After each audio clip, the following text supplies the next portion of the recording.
Police officers were in Robb Elementary School with adequate firepower and protection minutes after a gunman stormed into the school and opened fire last month. Hello, everybody. I'm Heather Hayes. I'm Steve Eager. It's 9 o'clock. They didn't even need help opening the door to the classrooms where the gunman was holed up killing children.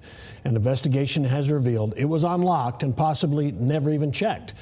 Today, in a public hearing before a state Senate committee, the head of the Department of Public Safety laid out what he called an abject failure in response to the Uvalde active shooter. Fox 4's David Santendri has more on that and testimony from state education leader. David. Yeah, the message from Texas senators today was clear. Law enforcement dropped the ball in its response to the Uvalde school shooting.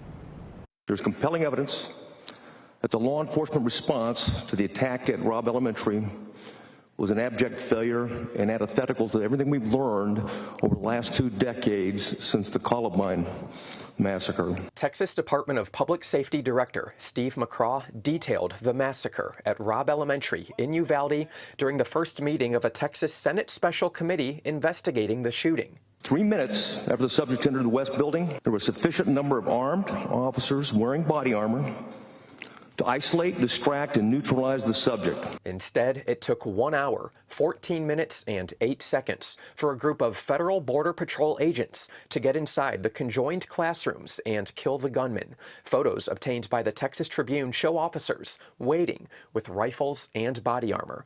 McCraw has blamed the school district's police chief, Pete Arredondo, who he called the on-scene commander. The only thing stopping a hallway of dedicated officers from entering room 111 and 112 was the on-scene commander, who decided to place the lives of officers before the lives of children. And while they waited, the on-scene commander waited for a radio and rifles. Then he waited for shields. Then he waited for SWAT. Lastly, he waited for a key that was never needed. In a previous interview with the Texas Tribune, Arredondo said he acted as a responding officer, thinking he was not the incident commander. He also said they'd been waiting on reinforcements and keys to get into classrooms 111 and 112.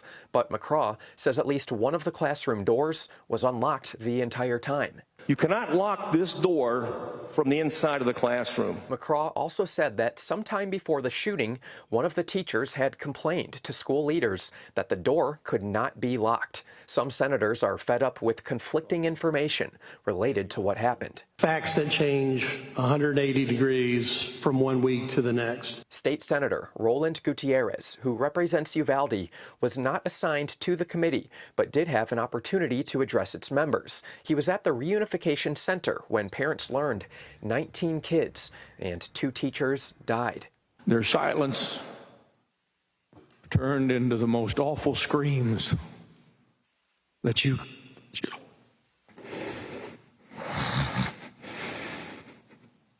could imagine. The Texas Education Agency tells the committee it's compiling a detailed account of the gunman's history while in school. What did we know as of 6th grade, 7th grade, 8th grade, 9th grade, 10th grade, 11th grade, 12th grade, all of the information, sort of lessons learned. They say he was chronically absent since 6th grade. Senators demanding more info from the TEA that could reveal potential red flags in the future.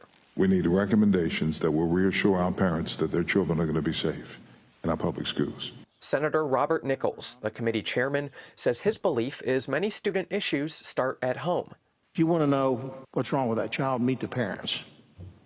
And you'll probably know what's wrong with that child. But Tuesday, most of the focus remained on the lives that could have been saved had officers moved faster. The officers had weapons, the children had none. The officers had body armor, the children had none.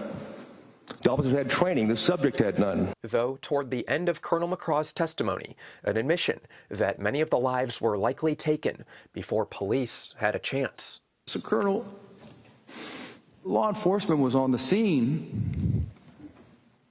Unfortunately, he'd already fired 100 rounds or more, based on what you all have counted. So the only difference here, based on the 100 rounds that he shot in the short amount of time period, could he have done as much damage with a bat or a knife or a revolver? Could he have killed as many people? No. No, he couldn't. No. Thank you. Thank you, Director. The committee of 11 has been meeting since 9 a.m. this morning. It is still meeting. It will continue meeting tomorrow, and it hopes to take recommendations to the full Texas Senate.